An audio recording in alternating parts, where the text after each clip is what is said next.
السلام علیکم ورحمۃ اللہ تعالی وبرکاتہ نحمدہ ونصلی ونسلم علی سیدنا و مولانا محمد رسولہ النبی الامین المکین الحنین الکریم رؤوف الرحیم وعلی آلہ الطیبین الطاہرین وصحبہ الکرام المتقین المخلصین وجمیع الاولیاء والصالحین وعلینا معهم اجمعین اما بعد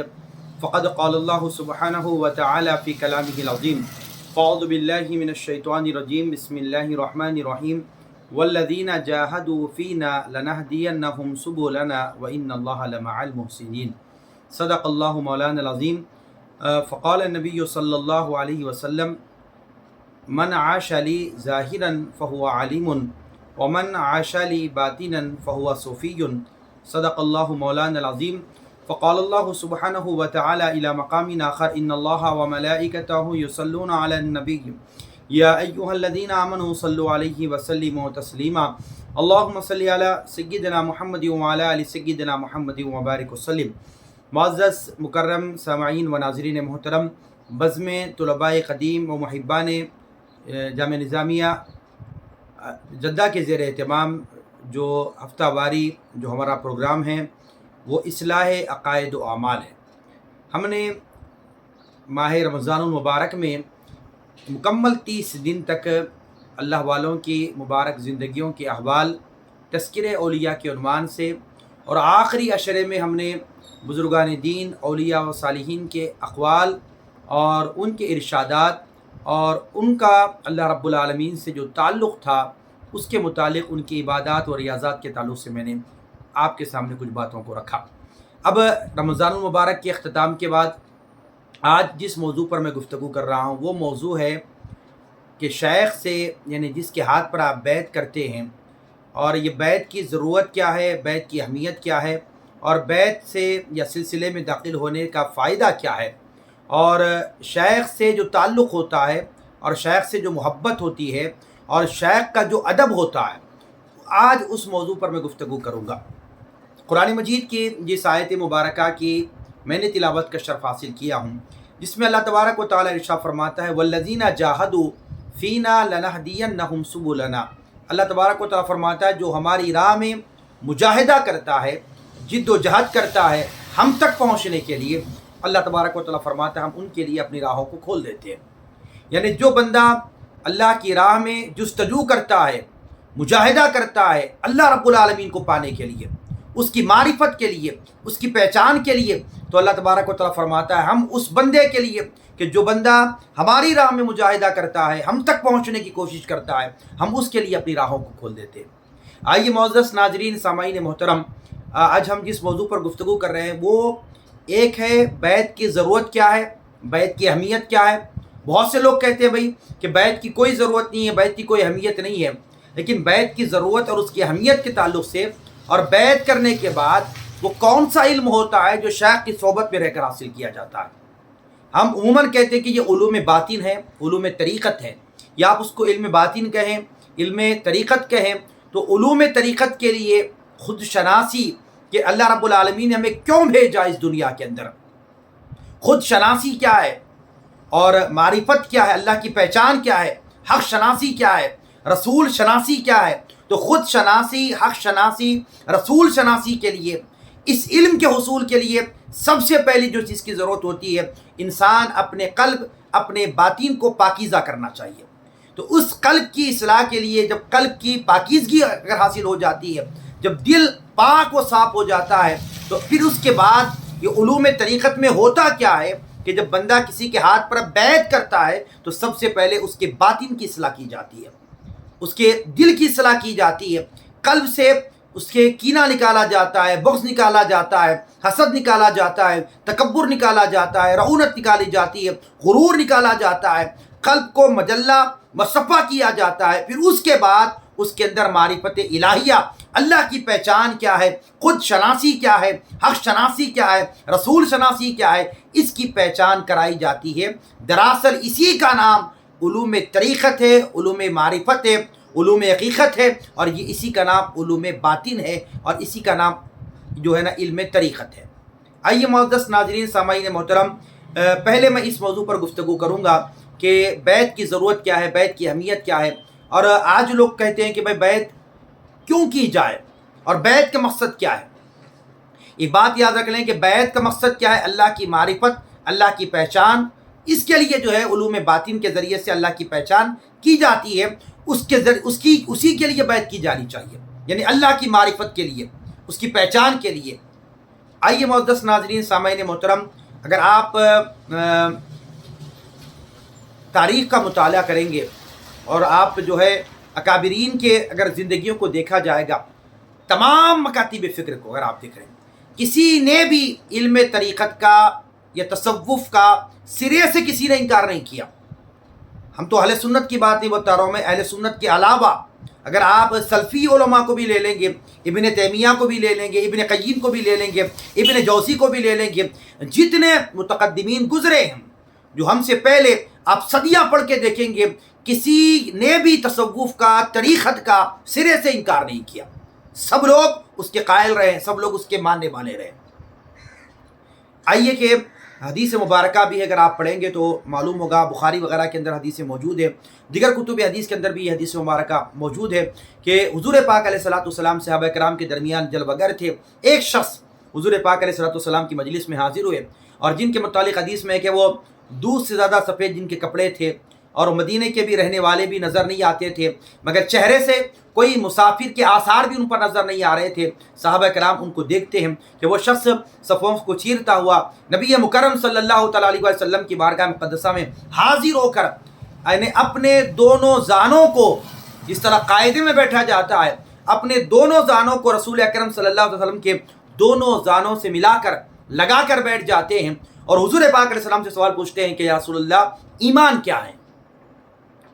حضور پاک علیہ السلام نے فرمایا ایمان کی تعریف بیان فرمائی، ایمان یہ ہے تصدیق بالقلب اقرار باللسان۔ یہ حضور پاک علیہ السلام نے جب ایمان کی تعریف کو بیان کیا تو سوال کرنے والے نے جب جواب کو سنا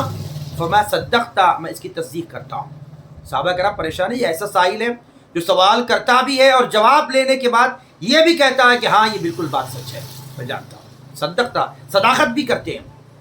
پھر اس کے بعد پوچھا کہ یا رسول اللہ اسلام کیا ہے؟ حضور پاک علیہ السلام نے اسلام کے متعلق بیان فرمایا تو انہوں نے جواب دیا صدقت یا رسول اللہ، آپ نے بالکل سچ فرمایا۔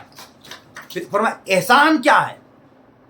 حضور سے پوچھا گیا پھر احسان کیا ہے؟ مل احسان یا رسول اللہ؟ تو آقا علیہ السلام نے فرمایا ان تعبد اللہ کأنک تراہ فإن لم تکن تراہ فإنہ یراک۔ آقا علیہ السلام نے فرمایا کہ تو اللہ کی عبادت ایسی کر جیسے تو خدا کو دیکھ رہا ہے،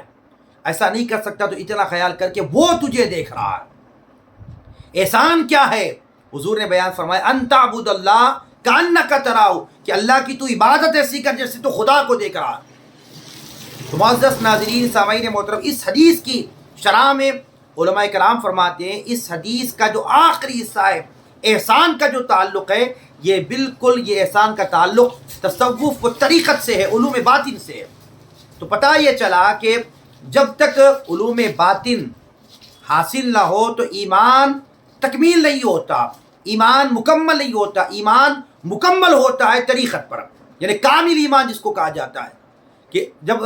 وہ سائل نے سوال پوچھا ایمان کیا ہے، اسلام کیا ہے، احسان کیا ہے، تو احسان کا جو تعلق ہے یہ تصوف و طریقت سے ہے۔ اور جب بندہ تصوف و طریقت کے لیے کسی کے ہاتھ پر بیعت کرتا ہے، وہ بیعت طریقت ہوتی ہے، تاکہ یہ جو احسان ہے ان تعبد اللہ کأنک تراہ فإن لم تکن تراہ فإنہ یراک، کہ تو اللہ کی بات ایسی کر جیسے تو خدا کو دیکھ رہا ہے۔ تو معزز ناظرین سامعین محترم، پتہ یہ چلا احادیث بھی معلوم ہوتا ہے کہ علوم باطن یعنی حضور پاک علیہ الصلوۃ والسلام کی ذات مبارکہ سے صحابہ کرام کے درمیان علوم ظاہر بھی تقسیم ہوا اور علوم باطن بھی حضور پاک علیہ السلام نے عطا فرمایا۔ اس طرح کئی احادیث موجود ہے کہ حضور پاک علیہ الصلوۃ والسلام خاص جمعرات کے دن ایک مجلس کو منعقد فرماتے تھے آقا علیہ السلام، یعنی خاص دن کا تعین، یعنی دن کا تعین بھی کرنا حضور پاک علیہ السلام کی سنت مبارکہ۔ سرکار دو عالم صلی اللہ علیہ وسلم جمعرات کا دن ہوتا، حضور پاک علیہ السلام کچھ لوگوں کو بلا لیتے، اپنے گھر میں مجلس ہوتی اور آقا علیہ السلام ان کے سامنے خاص علم کو بیان فرمایا کرتے۔ پتہ کیا چلا کہ ایک علم تو حضور نے ہر ایک کے سامنے بیان فرمایا، احکام شریعت کو ہر ایک کے سامنے بیان کیا، مگر وہ جو علم جو حضور پاک علیہ السلام نے جس کو اہل سمجھا ان کو اپنے گھر مجلس منعقد فرماتے ہوئے آقا علیہ السلام نے ان کے سامنے آقا علیہ الصلوۃ والسلام نے وہ علوم باطن کو بیان فرمایا. یعنی صحابہ کرام کو ظاہر بھی بیان کیا جاتا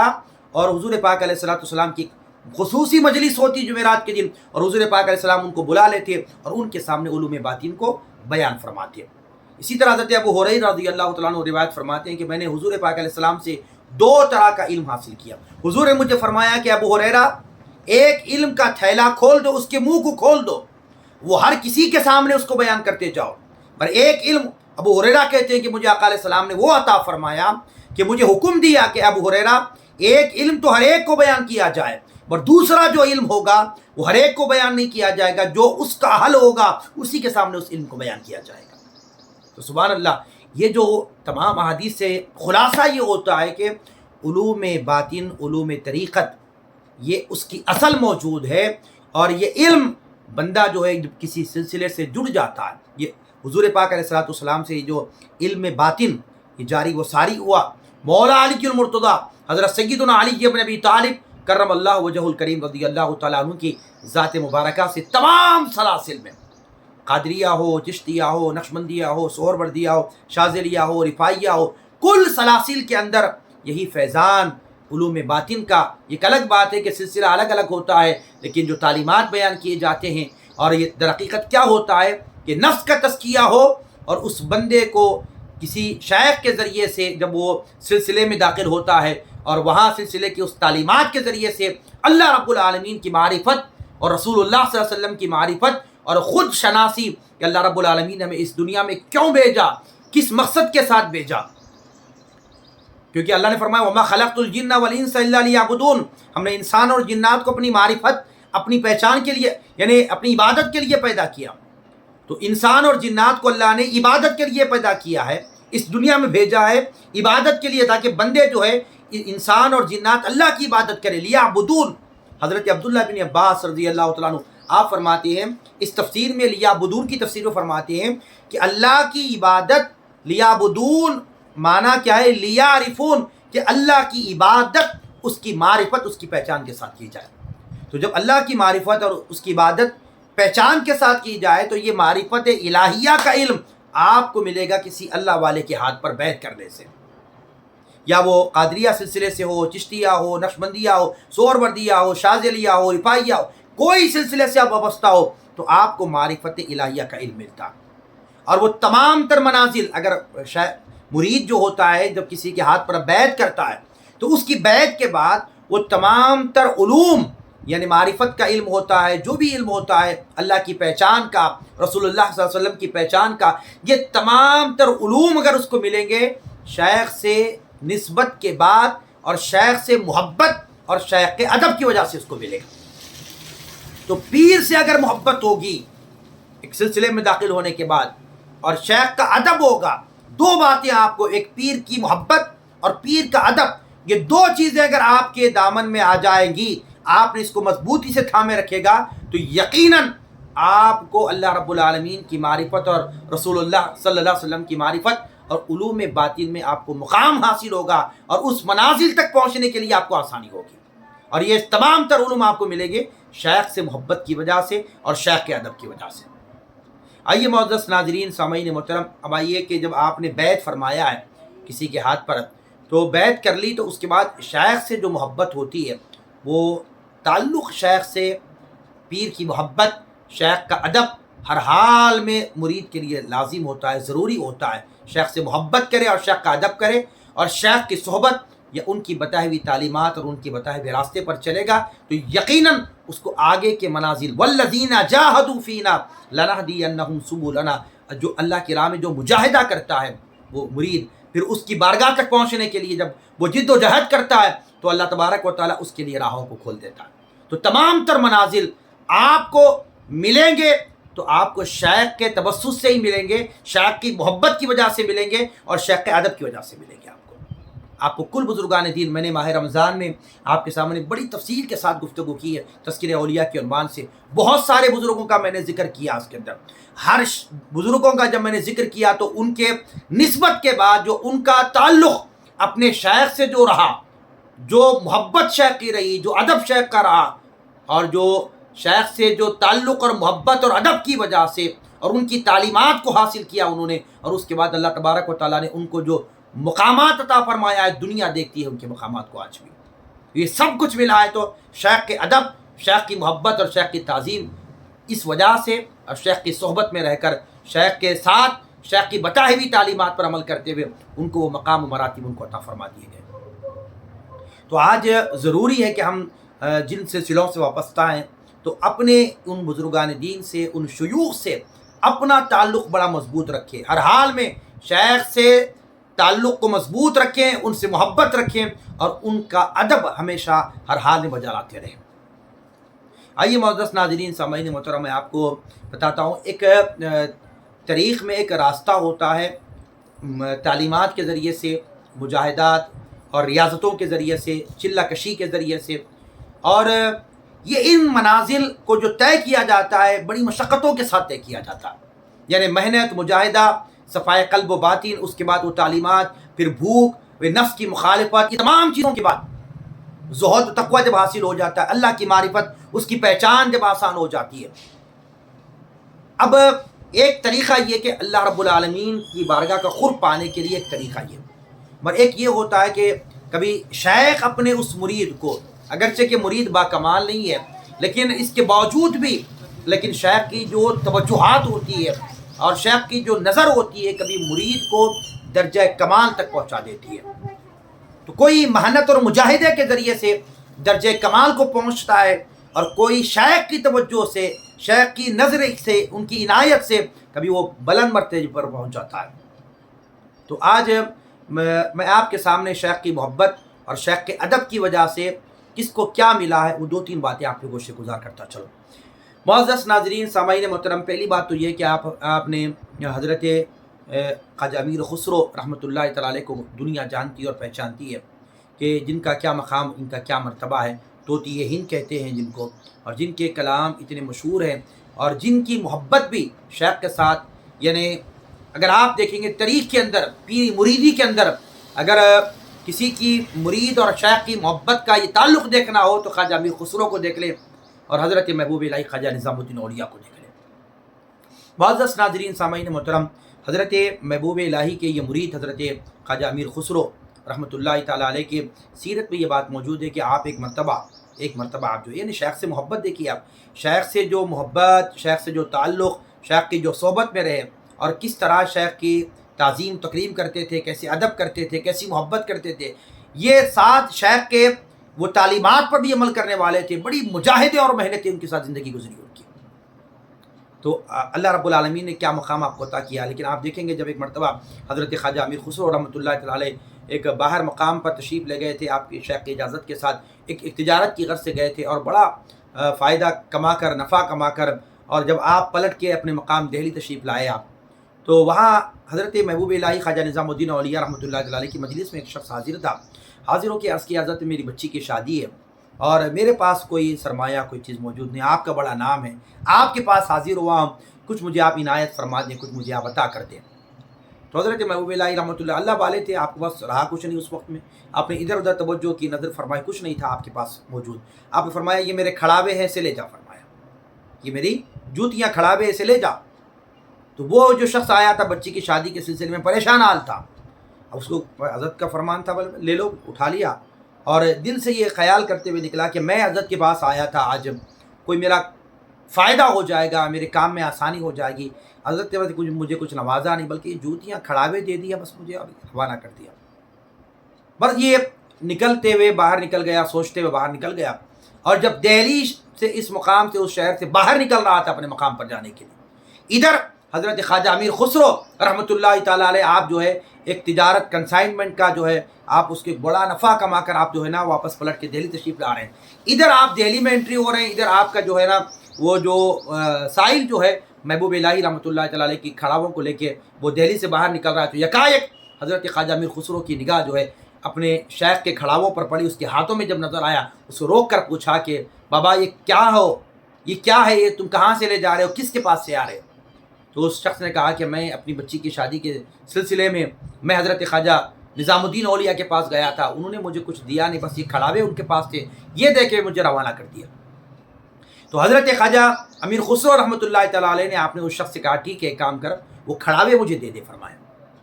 وہ کھڑاووں کو جو ہے نا، وہ جوتیوں کو اپنے شیخ کے لے لیا آپ نے، اور جو نفع، جو مال، جو دولت آپ کما کے آئے تھے اس وقت آپ نے کیا کیا، وہ مال، وہ دولت کو جتنا آپ نے نفع کمایا تھا وہ سارا اس شخص کو دے دیا، اور وہ شیخ کے جوتیوں کو، کھڑاووں کو لے لیا۔ اب آپ کی سیرت میں یہ بات موجود ہے کہ جب آپ ان کھڑاووں کو اپنے سر پہ رکھ کے جب شیخ کی بارگاہ میں پہنچے، حضرت محبوب الہی خواجہ نظام الدین اولیاء رحمۃ اللہ تعالیٰ علیہ نے جب یہ منظر دیکھا کہ یہ میرا مرید امیر خسرو یہ جو ہے میرے کھڑاووں کو اپنے سر پہ رکھ کے لا رہا ہے، وہ ضرورت مند کی ضرورت تو پوری ہو گئی، وہ تو خوشی خوشی اپنے مقام پر چلا گیا کہ میری بچی کی شادی کا پورا انتظام ہو چکا ہے، ادھر شیخ کے کھڑاوے لے کے آیا، یہ ادھر جو ہے نا کہ مرید نے وہ کھڑاوا لے کر، وہ جوتیاں لے کر مجھے اتنا بڑا رقم دے کر مجھے روانہ کر دیا، وہ تو خوشی خوشی چلا گیا۔ ادھر خواجہ امیر خسرو یہ دل میں خیال کرتے آج جتنی دولت میرے پاس تھی وہ تو دے دیا کما کے، اور جو کچھ بھی ہوتا وہ بھی دے کے اپنے شیخ کے نالین کو لے لیتا، جوتیوں کو لے لیتا، کھڑاووں کو لے لیتا۔ یہ محبت ہے خواجہ امیر خسرو کی اپنے شیخ سے۔ تعلیم، تربیت، تزکیہ، یہ سب چیزیں اپنی جگہ پر بتایا لوگوں، یہ تمام چیزیں قبول اس وقت ہوگی اور درجہ کمال پر بندہ اس وقت پہنچے گا جب اپنے شیخ سے محبت رکھے گا۔ شیخ کی ذات کو ہٹا کر کوئی شخص یہ سمجھتا ہے کہ میں سلسلے سے وابستہ ہوں اور میری نسبت بڑی کامل ہے اور میں مقام اعلیٰ تک پہنچ سکتا ہوں، نہیں، یہ تمام اس مقامات کی بلندگی کے پہنچنے کے لیے شرط یہ ہے کہ شیخ سے محبت رکھے اور شیخ کا ادب کرے۔ جب خواجہ نظام الدین اولیاء رحمۃ اللہ تعالیٰ علیہ نے اپنے مرید خسرو کو دیکھا تو اپنے قریب بلایا، خواجہ امیر خسرو رحمۃ اللہ تعالیٰ علیہ کو بلا کر اپنے وہ کھڑاوے جو نیچے رکھ دیا، حکم دیا، فرمایا نیچے رکھ دو، اور اپنے اس مرید کو بلا کر اپنے سینے سے لگا لیا، خواجہ امیر خسرو کو اپنے سینے سے لگا لیا۔ اپنے جب سینے سے لگایا تو اس وقت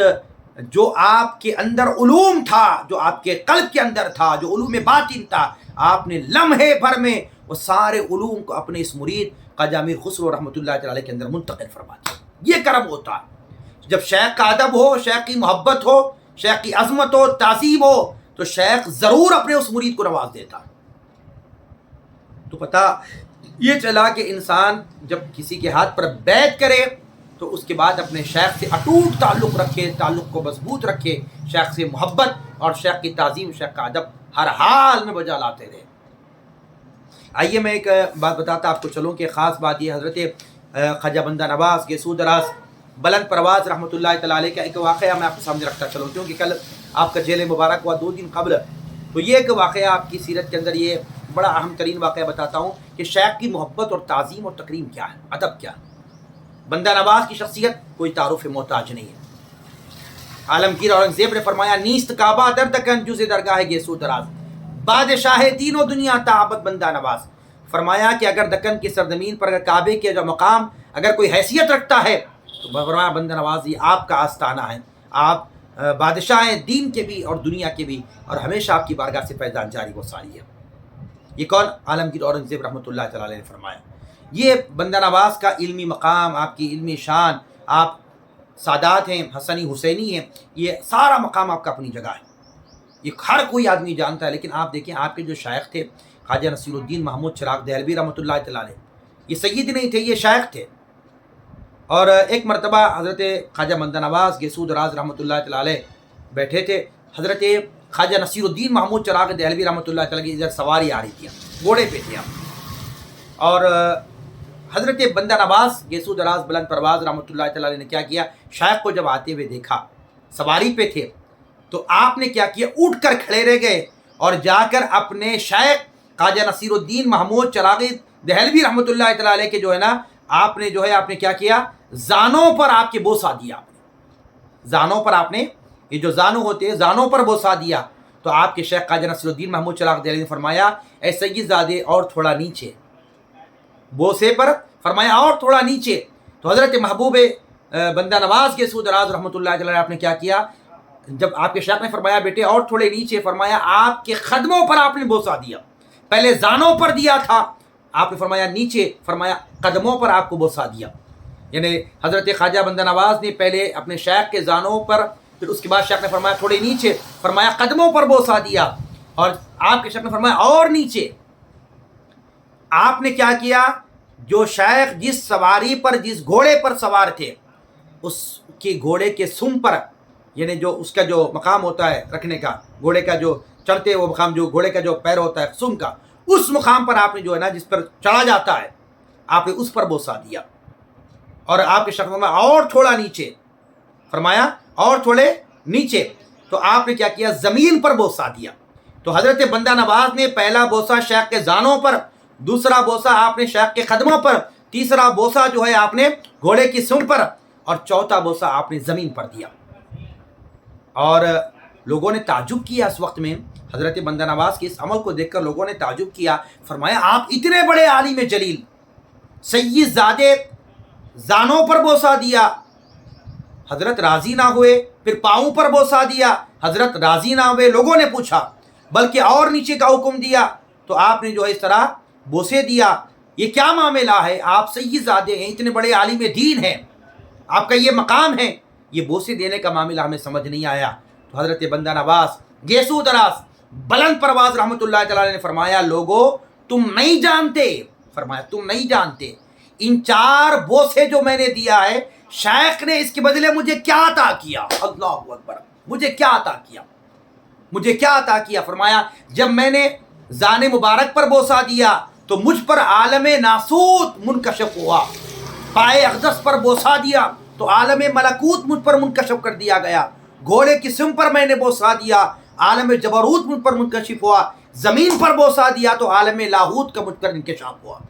یہ چاروں عالم، عالم ناسوت، عالم ملکوت، عالم جبروت، عالم لاہوت، یہ چاروں عالم مجھ پر منکشف کر دیے گئے ان 4 بوسوں کی وجہ سے. میں نے جو 4 بوسے دیے شیخ نے ان 4 بوسوں کے بدلے مجھ کو کیا عطا فرمایا. لوگوں جو مجھ کو عطا ہوا وہ تم نہیں جانتے، وہ میں جانتا ہوں. فرمایا سبحان اللہ.